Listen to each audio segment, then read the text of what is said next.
Assalamualaikum warahmatullahi wabarakatuh. Selamat berjumpa kembali dalam seri kuliah online pada mata kuliah statistik untuk penelitian. Pada sesi sebelumnya kita sudah membahas tentang korelasi product moment untuk data tunggal sampel kecil. Ada dua istilah di sini, data tunggal.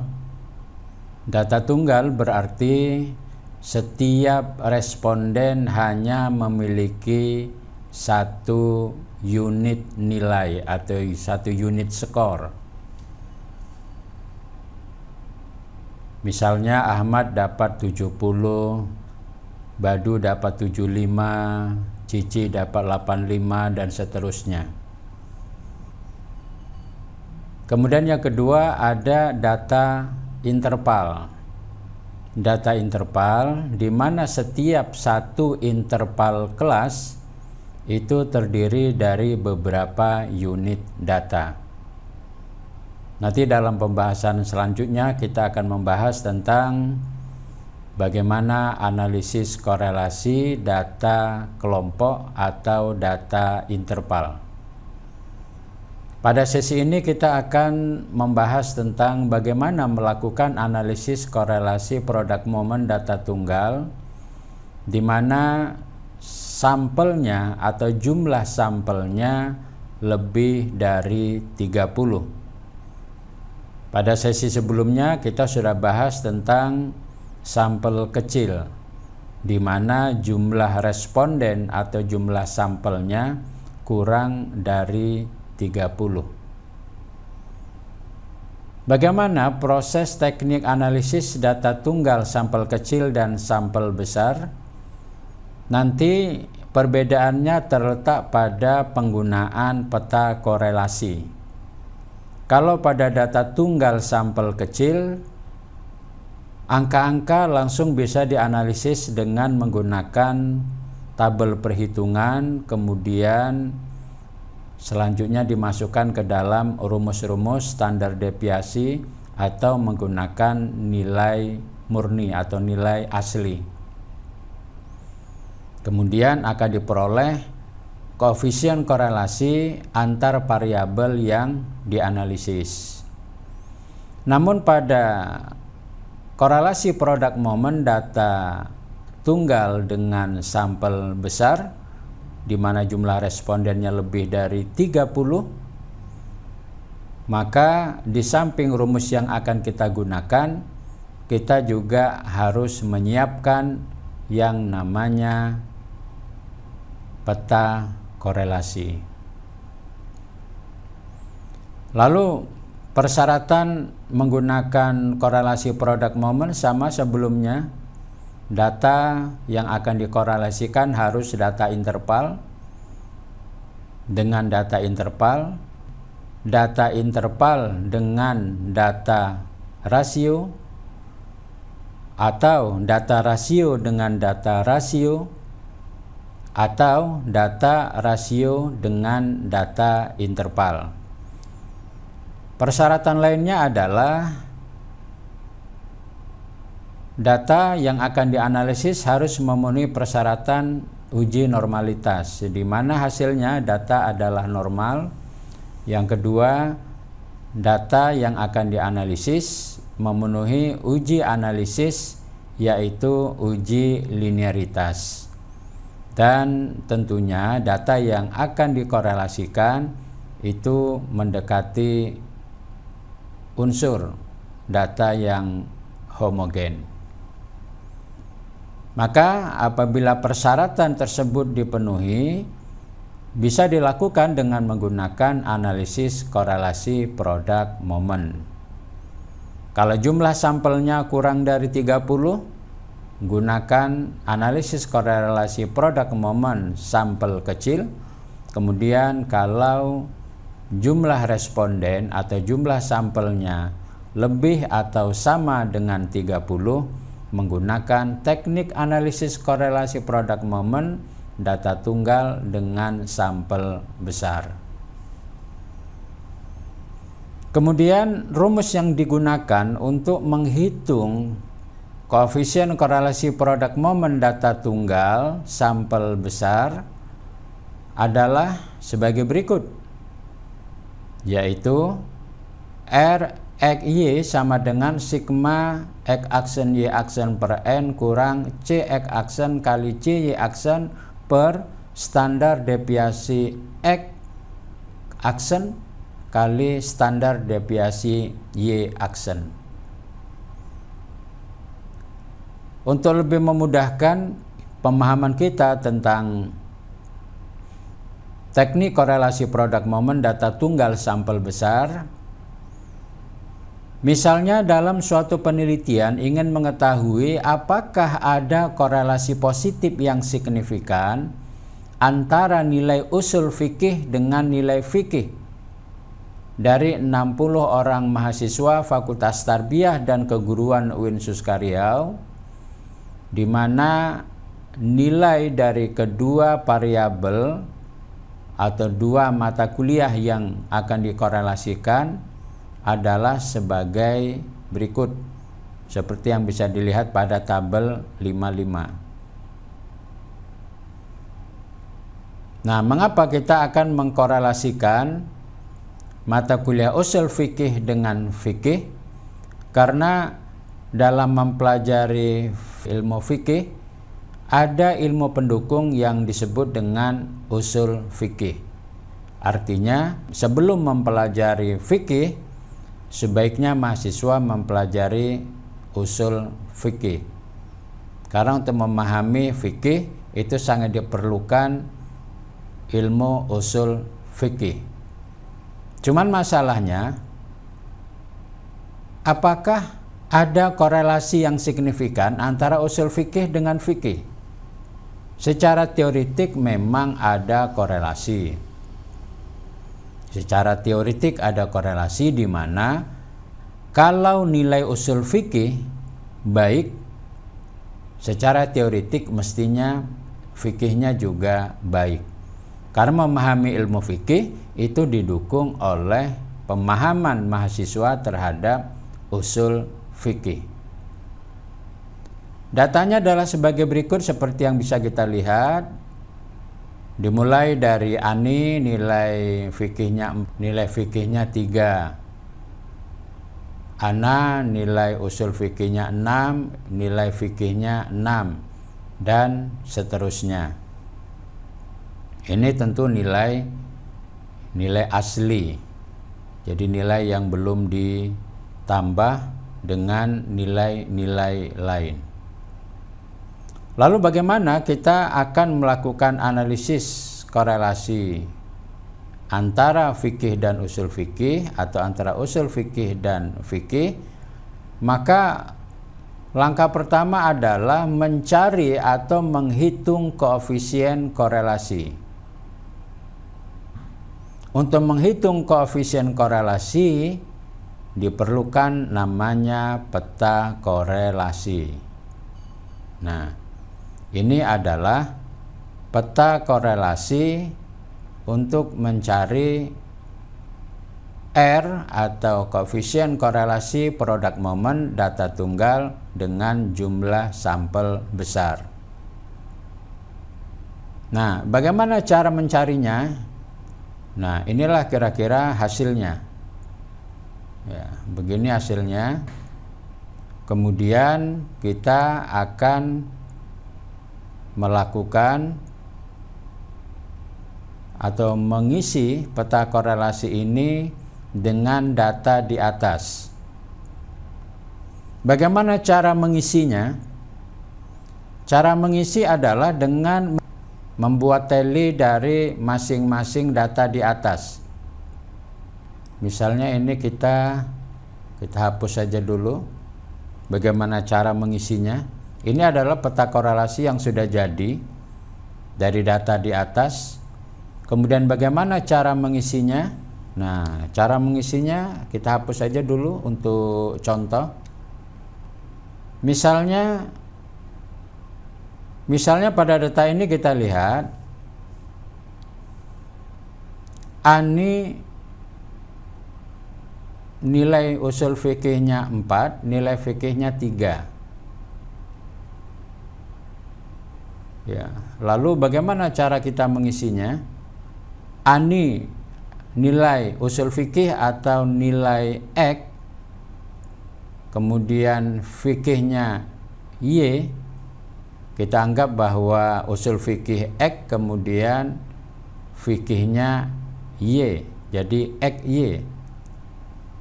Pasangan nilainya adalah 4, 3, Ana 6, 6, Adi 5, 5, begitu seterusnya sampai nanti terakhir itu adalah Rani 6, 6. Nah, kemudian cara mengisinya adalah Ani 4, 3,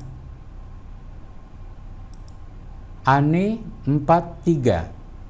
Jadi X-nya 4 ini, kemudian Y-nya 3. Maka kita buat tali di sini 1. Ya, kita bikin tali 1. Kemudian Ana 6, 6. Ini 6 di sini dengan 6 di sini. Y-nya 6, ini 6. Tali 1. Kemudian Adi 5, 5. Adi 5, 5, kita buat di sini 5, 5. Ini kebetulan angkanya sama ya. Berikutnya Andi 9, 7. Nilai usul fikihnya 9. Ini 9, X-nya 7, berarti di sini. Berikutnya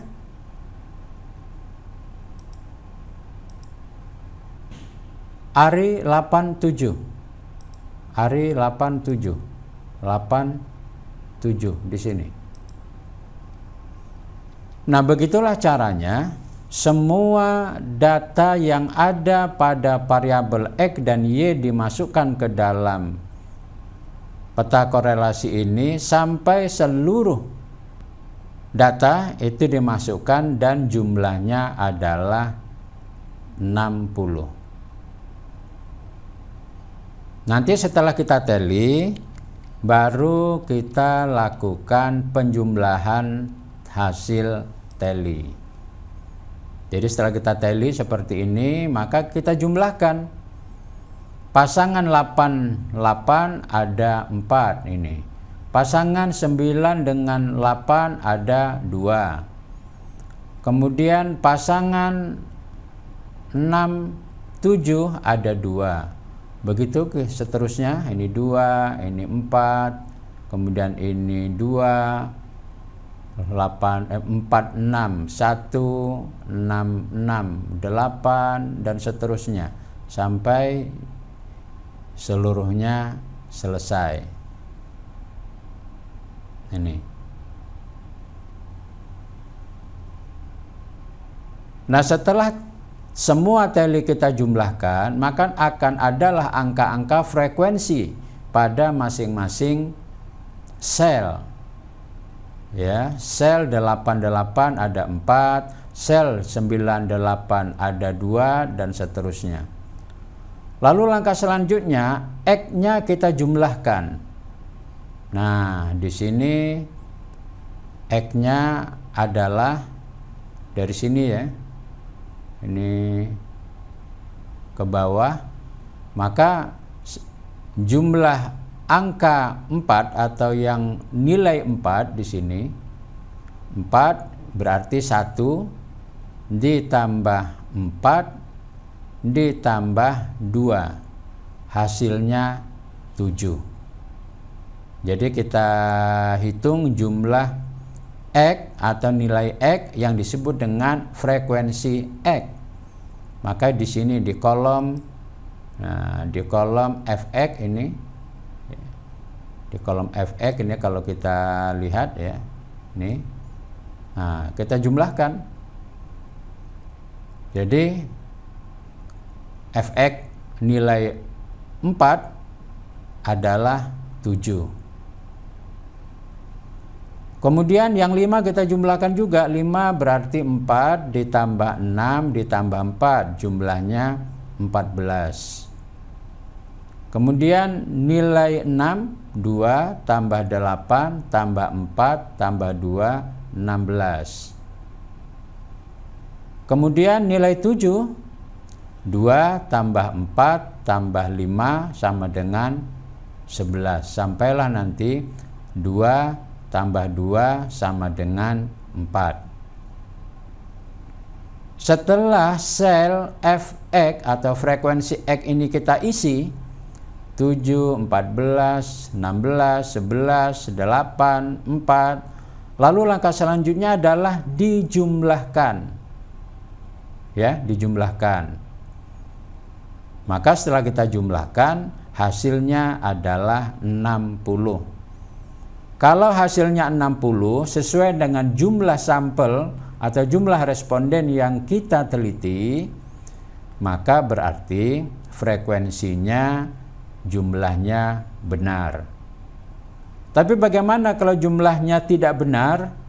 Mungkin jumlahnya kelebihan 1, 61, atau kurang 1, 59. Kalau ternyata jumlahnya tidak 60, tidak sesuai dengan jumlah frekuensi dari responden kita, maka jangan dilanjutkan. Dicari dulu sampai nanti jumlahnya benar-benar sama dengan jumlah responden atau N atau nilai frekuensi X. Nih. Sekaligus di sini juga jadi kontrol. Jadi kalau salah jangan dilanjutkan. Kalau dilanjutkan berarti kita akan melanjutkan kesalahan.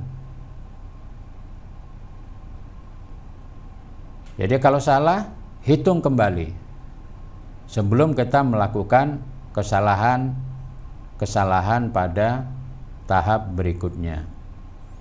Setelah Fx kita jumlahkan frekuensi pada sel ini, ya, maka langkah selanjutnya adalah ini. Kita melakukan penjumlahan frekuensi variabel Y. Nih variabel Y ini kita jumlahkan. Sama caranya dengan X. Kalau X itu kita jumlahkan dari atas ke bawah, tapi kalau Y dari kiri ke kanan.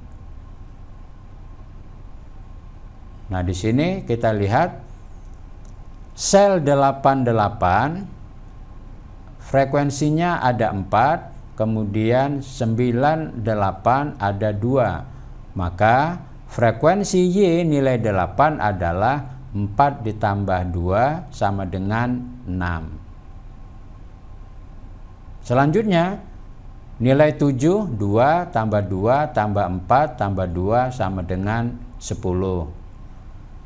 Kemudian 1 tambah 8 tambah 4 sama dengan 13. Begitu seterusnya, sampailah 2 tambah 4 sama dengan 6. Setelah selesai, baru kita jumlahkan ke bawah.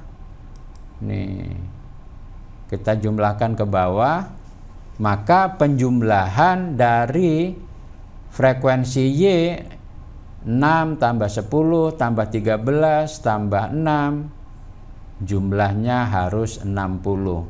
Kalau tidak 60, jangan dilanjutkan. Sama dengan variabel X tadi.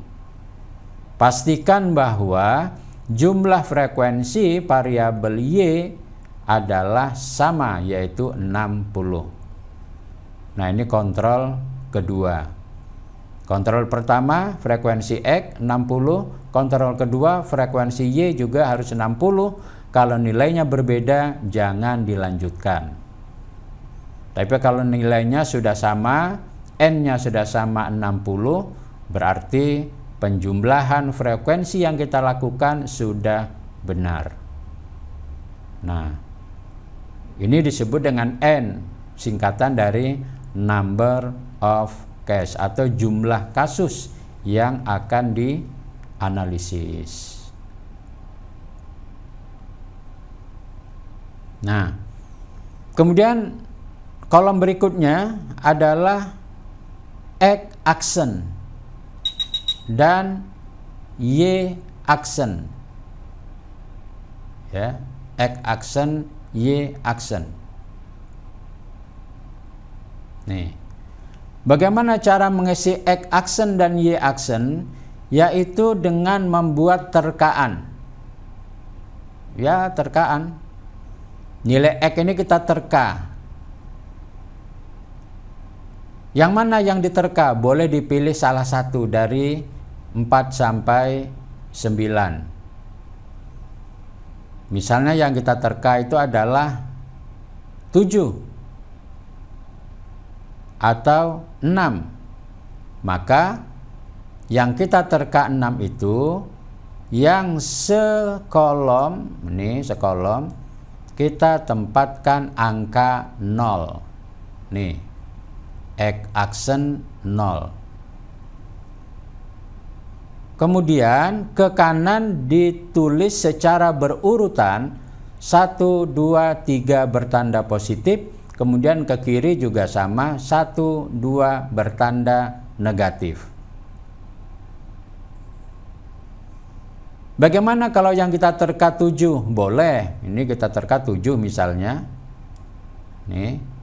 Maka di sini kita tempatkan angka 0. Jadi angka 1 itu seharusnya kita isi dengan angka 0 kalau yang kita terka 7. Maka di sini menjadi 1. Jadi 2 menjadi 1, 3 menjadi 2. Lalu ke kiri negatif, 0 menjadi min 1. Min 1 menjadi min 2, min 2 menjadi min 3. Bagaimana kalau yang kita terka 8? Boleh. Maka di sini nanti kita tempatkan angka 0, 3 menjadi 1, 1 menjadi min 1. Jadi kita boleh memilih. Yang kita pilih itu harus kita tempatkan angka 0. Namanya saja menerka. Apakah kalau misalnya 0-nya kita tetapkan di sini, ya kita terka di sini, berarti di sini 1, 2, 3, 4, 5, boleh atau tidak? Boleh. Hasilnya sama atau tidak? Seharusnya secara matematis sama. Lalu kalau tidak sama bagaimana? Berarti ada kesalahan perhitungan. Secara matematis dimanapun yang dipilih, dia hasilnya tetap 1. Ya, tetap sama. Jadi mau diterka angka 9 di sini, hasilnya nanti tetap sama. Koefisien korelasinya sama. Cuma secara teknis disarankan kita memilih terkaan itu yang di tengah. Nah, di sini. Kenapa? Karena kalau nanti di tengah, ya tidak persis di tengah, tapi di tengah posisinya, kita nanti akan bermain dengan angka-angka kecil. Maka nanti kita akan mengalihkan dengan X aksen itu atau X terkaan, ya, itu 1, 2, 3, angka 3 yang paling besar. Di sini 1, 2, angka min 2 yang paling besar. Tapi kalau kita pilih di sini, nih misalnya kita pilih di sini terkaannya, di sini 0, 1, 2, 3, 4, 5. Kita akan bermain dengan angka 5. Berarti lebih besar. Berbeda dengan kalau di tengah tadi. Kalau di tengah kita akan bermain dengan angka kecil. Paling tinggi 3. Makin besar angkanya, maka potensi kesalahan juga semakin besar. Oke. Jadi X terkaan, ya. Setelah itu kita lakukan terkaan pada nilai Y.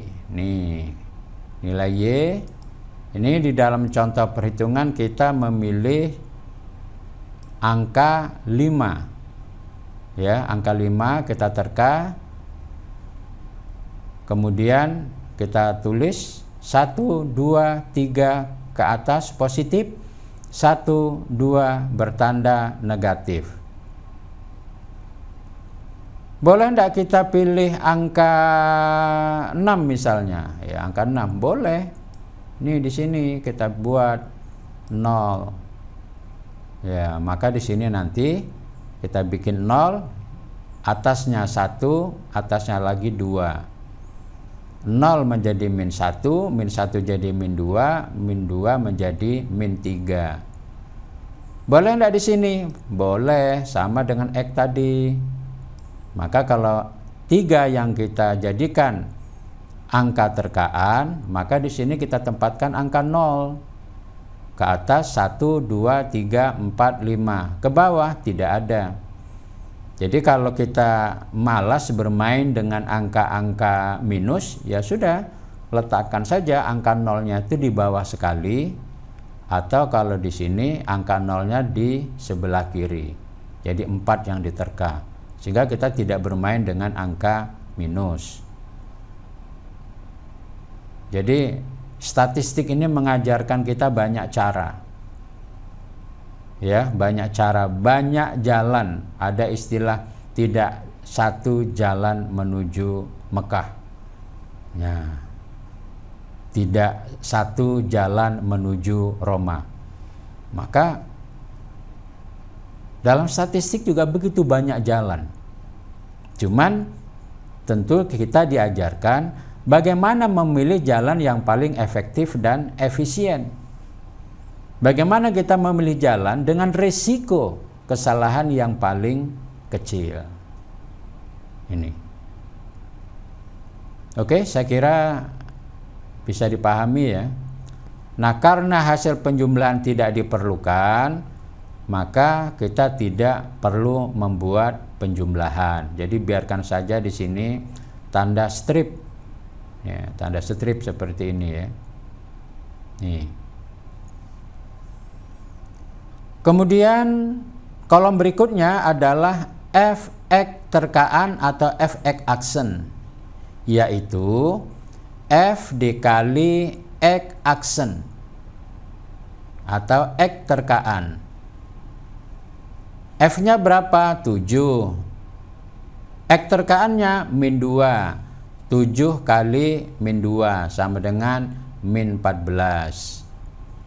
4 kali min 1 sama dengan min 14. 16 kali 0 hasilnya 0. Begitu seterusnya dikalikan F dengan X terkaan. Nah, kemudian setelah kita isi, ini setelah kita isi, lalu kita jumlahkan. Hasilnya adalah 11. Nah, ini disebut dengan sigma Fx aksen atau sigma Fx terkaan. Kemudian selanjutnya kita isi sama dengan Fx aksen, Fy aksennya juga kita isi. Nih. Nah, ini kita jumlahkan. Ya, kita jumlahkan hasilnya 27. Sigma Fy aksen. Datangnya dari mana? Sama, 6 kali 3, 10 kali 2, 13 kali 1, 13 kali 0, hasilnya 0. Berikutnya adalah kolom Fx aksen pangkat 2. Ya, Fx aksen pangkat 2. Caranya bagaimana? F adalah 7, X aksen pangkat 2.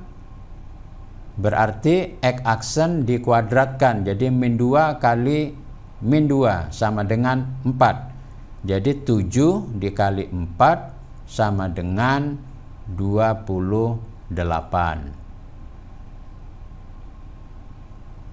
Kemudian 14 kali 1 pangkat 2.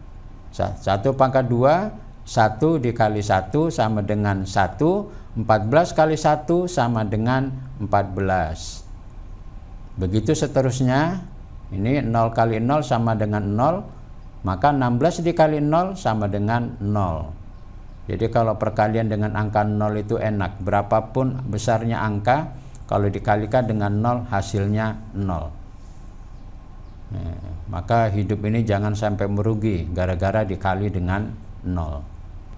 Oke, begitu seterusnya untuk frekuensi 11, 8, 4, kemudian kita jumlahkan. Hasilnya adalah 121 sama dengan sigma Fx aksen pangkat 2. Begitu selanjutnya Fy aksen pangkat 2 kita kalikan, ya, berarti 6 dikali 3 pangkat 2 berarti 9. 6 dikali 9 54, 40, 10 dikali 2 pangkat 2, kemudian 4 berarti 10 dikali 4 40, nanti 13 dikali 0 hasilnya 0. Begitu seterusnya, nanti dijumlahkan dapatlah 143 sama dengan sigma Fy aksen pangkat 2. Apakah jumlahnya harus sama? Tidak. Nah, jangan pula ini dijadikan nanti angka kontrol. Wah, ini jumlahnya tidak sama, berarti salah. Tidak. Jadi untuk Fy aksen dan Fy aksen pangkat 2, sigmanya bukan menjadi sigma kontrol. Berikutnya adalah kolom X aksen Y aksen. Kolom X aksen Y aksen itu kita tidak bisa langsung menjumlahkan atau mengalikan karena ada satu angka yang harus kita isi dulu. Angka mana yang harus kita isi? Nanti kalau saudara lihat buku, lihat bukunya, nah ini cara mengisi. Bagaimana mengisi X aksen Y aksen? Bagaimana cara mengisi Fx aksen Fy aksen?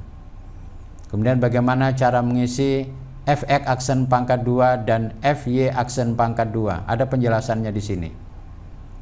Jadi setiap baris itu ada contoh supaya mahasiswa lebih mudah di dalam memahami materi ini. Nah, untuk X aksen Y aksen ada perintah yang harus kita lakukan, yaitu terlebih dahulu isilah setiap sel dengan cara sebagai berikut. Nah, jadi selnya harus kita isi dulu. Jumlah frekuensi di dalam sel dikali dengan X aksen dikali dengan Y aksen. Jadi kalau disingkat seperti ini. F sel kali X aksen Y aksen. Contoh, pada sel pertama itu 1 dikali min 2 dikali 1 sama dengan min 2. Nah, contoh baris pertama ini contoh kolom pertama. Setelah semua sel terisi, lalu jumlahkan hasil perkalian F sel X aksen Y aksen pada baris dan kolom yang sama. Kita lihat di kolom pertama dulu ini. Ya, ini diisi dengan min 2. Nah, dari mana datangnya? Tadi frekuensi sel 1, X terkaannya min 2. Jadi 1 kali min 2 sama dengan min 2. Nih, min 2 dikali dengan Y terkaan 1. Nih. Jadi min 2 dikali 1 sama dengan min 2. Nah, saya ulang kembali ini, ya, ini ke bawah. Kita lihat 1 dikali X aksen min 2, 1 kali min 2 sama dengan min 2 dikali dengan Y aksen, ya, dikali dengan Y aksen 1. Jadi min 2 dikali 1 sama dengan min 2. Oke, kalau masih ragu kita lihat lagi. 4. Ini frekuensinya 4 dikali X aksen min 2. 4 kali min 2 sama dengan min 8. Lalu dikali dengan Y aksen ini. Ini Y aksen. Ini. Jadi min 8 kali min 1 hasilnya 8. Lalu yang di bawahnya angka 3 atau nilai 3, 2 dikali dengan min 2 berarti min 4 dikali dengan min 2. Min 4 kali min 2 hasilnya 8. Nih. Begitu seterusnya untuk yang lain. Nah, kita lihat lagi lah untuk lebih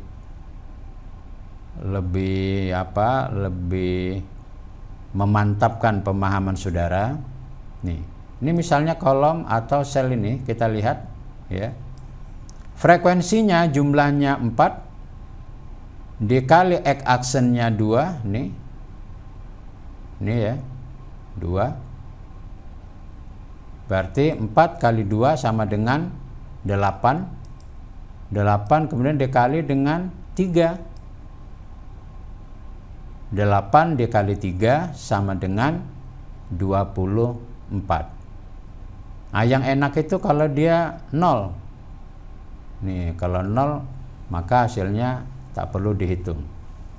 Begitulah seterusnya. Setelah ini semuanya terisi, langkah selanjutnya adalah menjumlahkan pada baris dan kolom masing-masing. Ini angka 14 dari mana datangnya? Nah, ini min 2 tambah 8 sama dengan 6 ditambah 8 ini sama dengan 14. 0, nah ini yang saya katakan tadi, kalau angkanya 0 ini lebih mudah. Ini ngisinya. Jadi kalau nanti di sini 0 itu tidak usah Anda hitung-hitung lagi. Itu pasti isinya ini 0 semua nih nanti. Nih.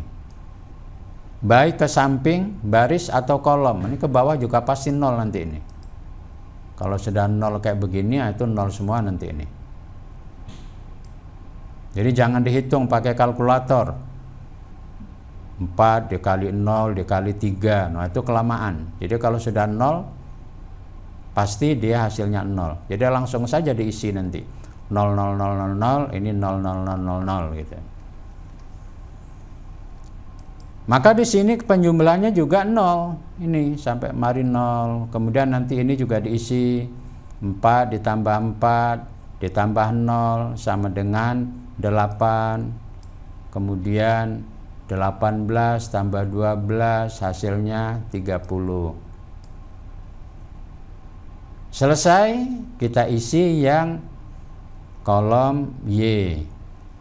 Ini kita lihat. Berarti 24 ditambah 18 sama dengan 42. Kemudian ini kita lihat 4 ditambah 16 tambah 12 hasilnya 32. Yang 0, nah ini 0 ditambah 0 tambah 0 hasilnya 0. Kemudian yang ini 8 tambah 8 hasilnya 16. Maka di sini kita lihat sudah terisi sel-sel pada X aksen, Y aksen baik untuk nilai X maupun nilai Y.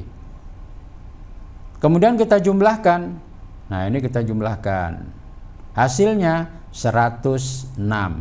Yang di sini juga kita jumlahkan, hasilnya sama 106, yaitu sigma X aksen Y aksen.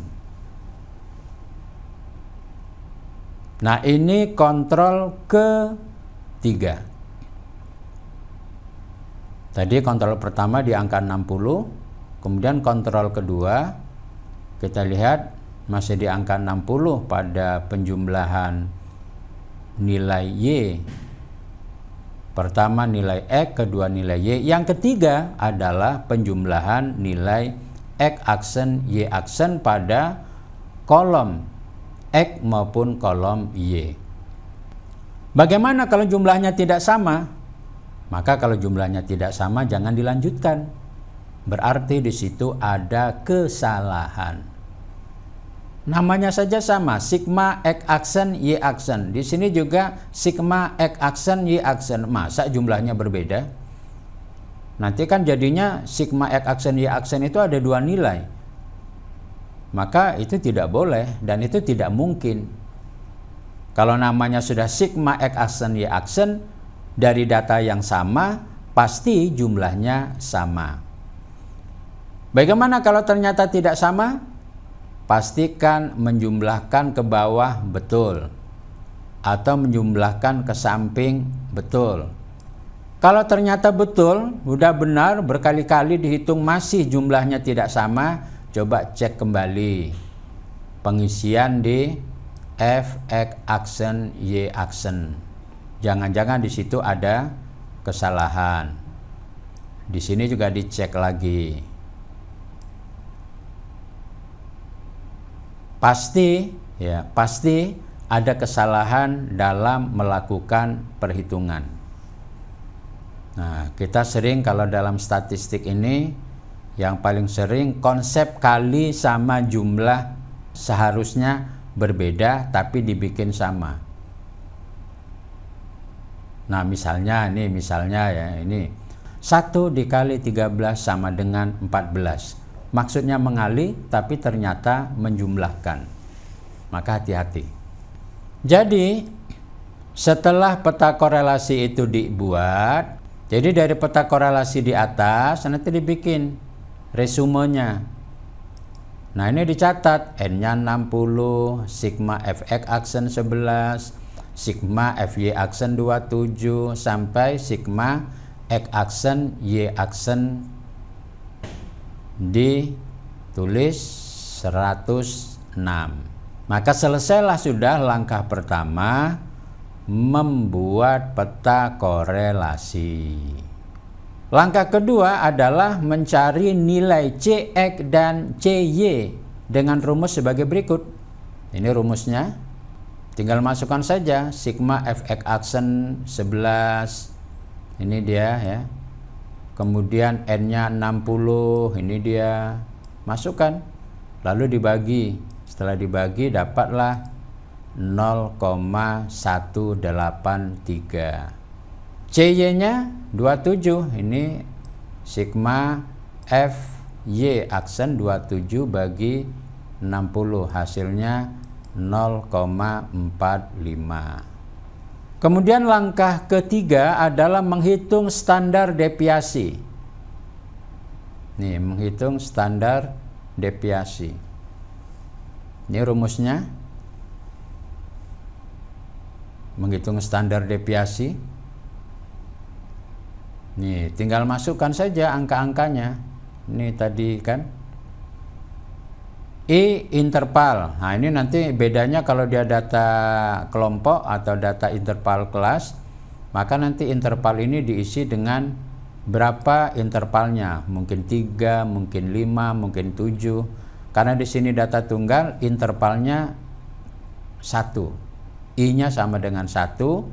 Masukkan angka sigma Fx aksen pangkat 2 121, N-nya 60, sigma Fx aksen 11, N-nya 60, kemudian dikuadratkan.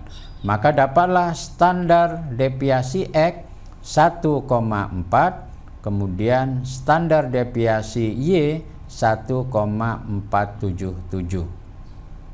Ya, 1,408 dengan 1,477. Jadi sudah 3 yang kita lakukan. Pertama, menghitung atau membuat peta korelasi. Yang kedua, mencari nilai C pada masing-masing variabel X dan Y. Langkah ketiga adalah menghitung standar deviasi X dan standar deviasi Y. Langkah keempat, substitusikan ke dalam rumus koefisien korelasi produk momen. Nah, ini rumusnya. Ya, rumusnya.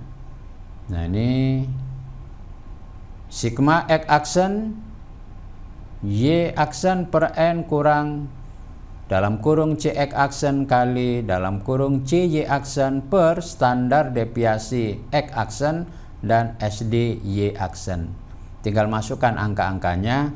dapatlah angka R(Y) atau koefisien korelasi variabel X dengan Y adalah 0,810. Ya, selesai, diperoleh nilai R(Y). Kemudian langkah selanjutnya setelah R(Y)-nya dapat adalah melakukan interpretasi terhadap angka tersebut. Artinya 0,810 itu ada korelasi apa tidak sih? Maka itu perlu dilakukan interpretasi dengan prosedur yang sudah ditetapkan. Oh, ada korelasi. Oh, tak ada korelasi. Oh, tidak bisa. Tetap harus mengikuti sebuah proses interpretasi. Kenapa? Karena misalnya ya, angka 0,400 itu kalau jumlah sampelnya misalnya hanya 10, ya 10, itu bisa saja tidak ada korelasi. Tapi kalau misalnya besar sampelnya di atas 100, 0,4 itu ada korelasi. Jadi nanti kalau kita lihat semakin kecil jumlah sampel, maka angka yang dijadikan sebagai batas menerima dan menolak ada atau tidak korelasi semakin besar. Tapi semakin besar jumlah sampel, maka batas angka menerima dan menolak hipotesis dia semakin kecil. Itu sebabnya mengapa jumlah sampel akan berpengaruh terhadap seberapa batas angka menolak dan menerima hipotesis.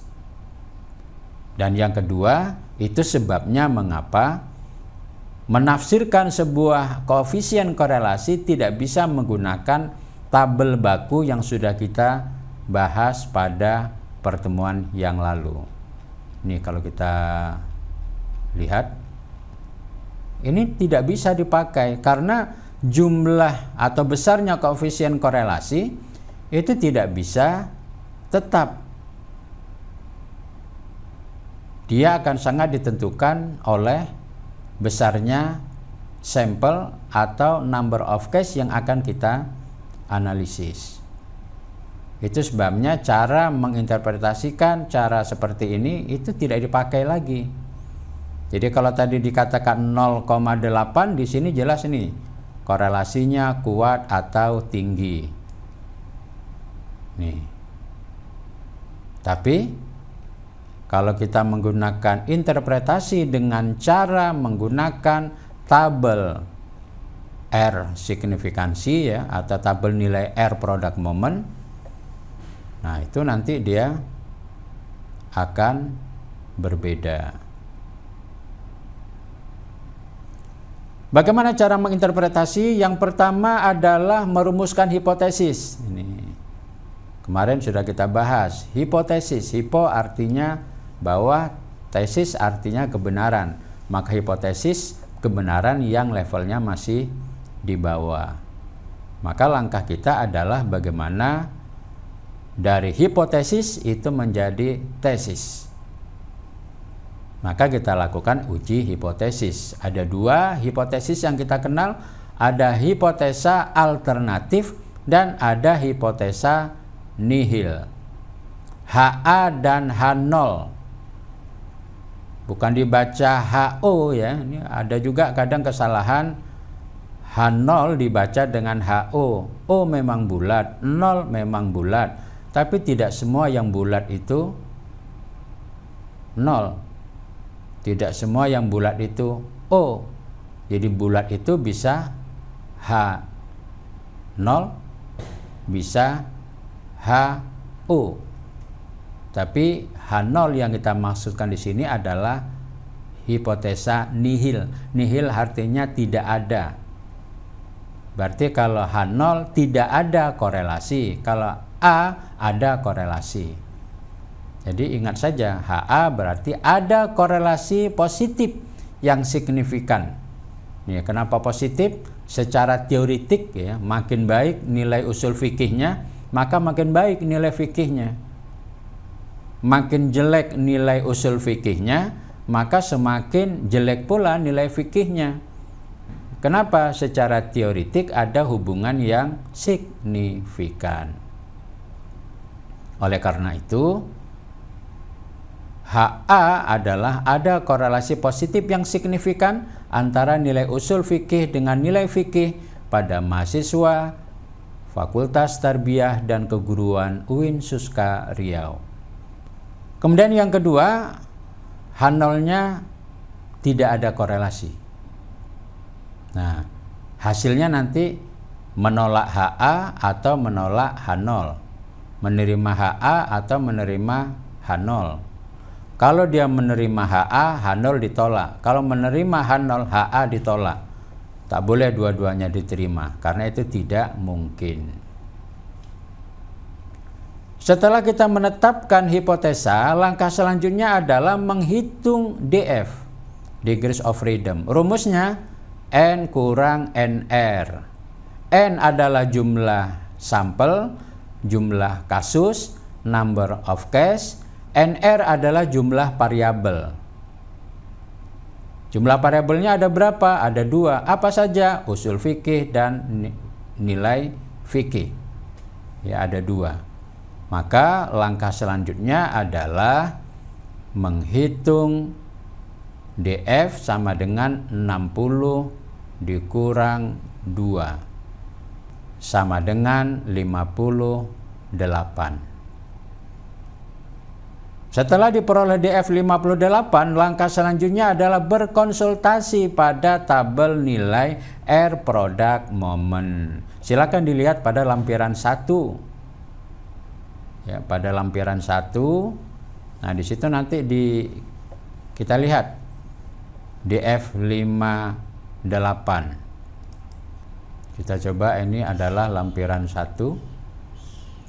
58 ini 1, 2 sampai 23 ya.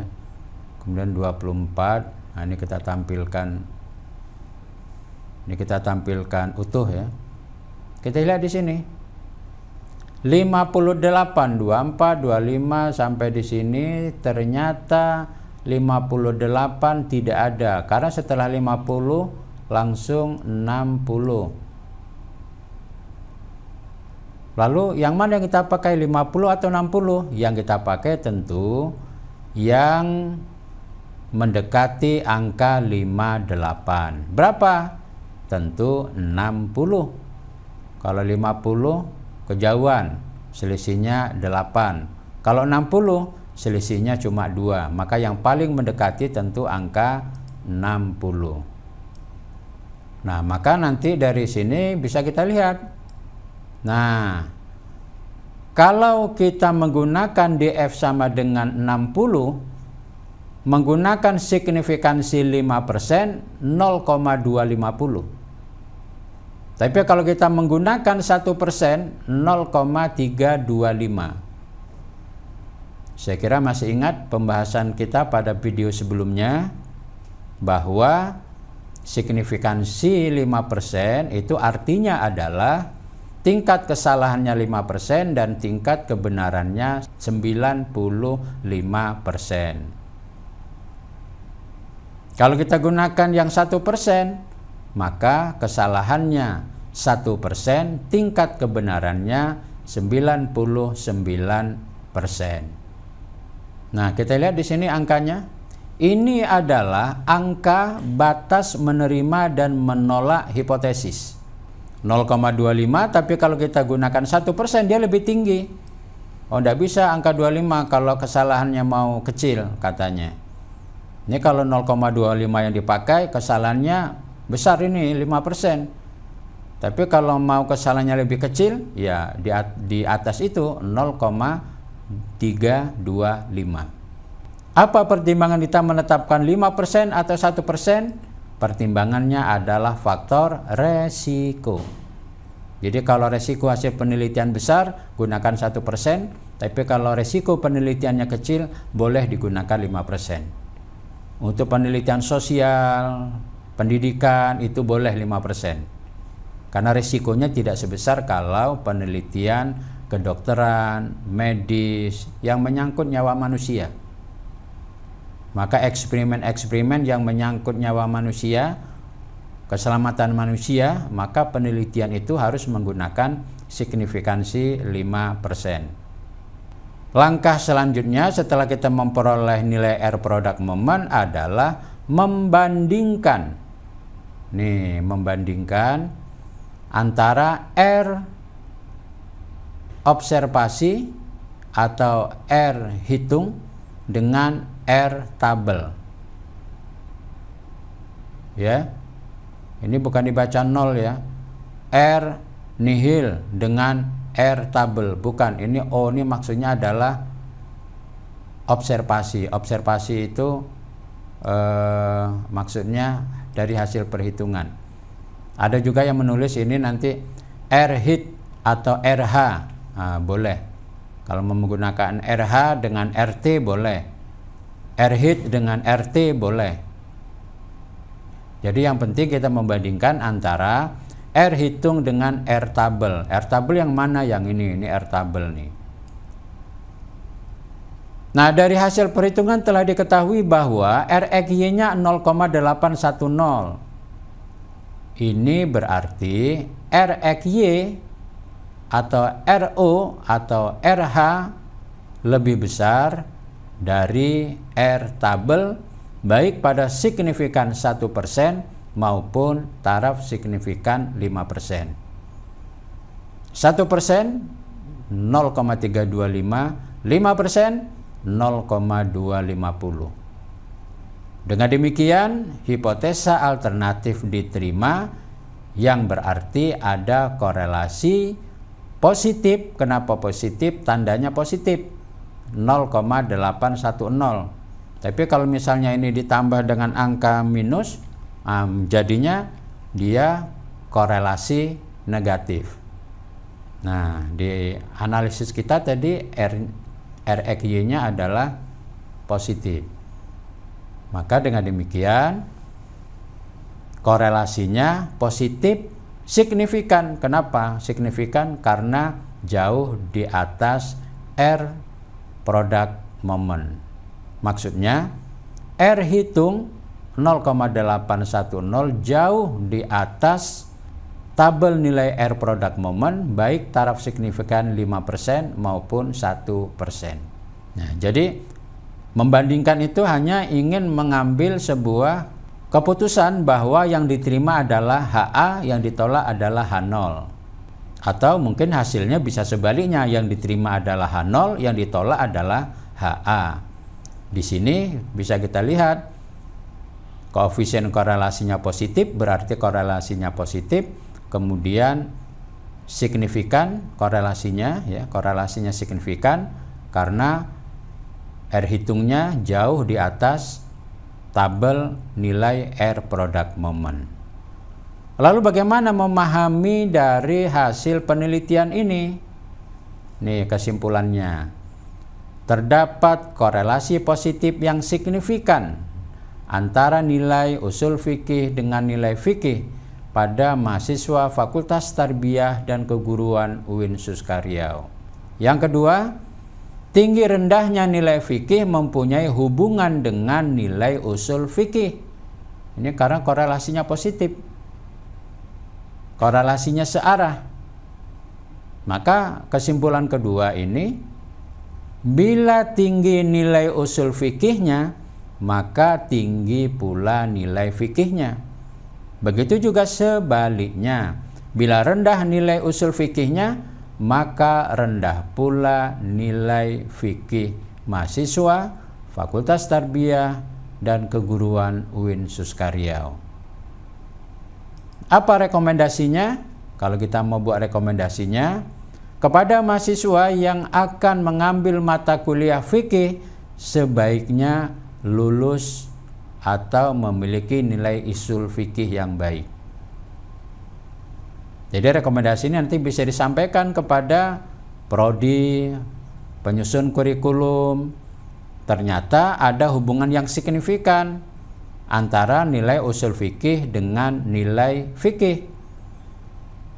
Maka rekomendasinya untuk mengambil mata kuliah fikih sebaiknya mahasiswa harus lulus nilai usul fikih.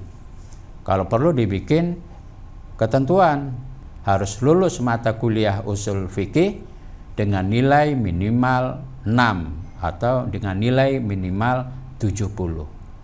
Nah, itulah yang disebut dengan rekomendasi dari hasil penelitian ini. Nah, inilah kira-kira bagaimana kita melakukan perhitungan korelasi produk momen data tunggal dengan sampel besar. Mudah-mudahan bermanfaat. Terima kasih atas perhatiannya. Lebih dan kurang mohon maaf. Assalamualaikum warahmatullahi wabarakatuh.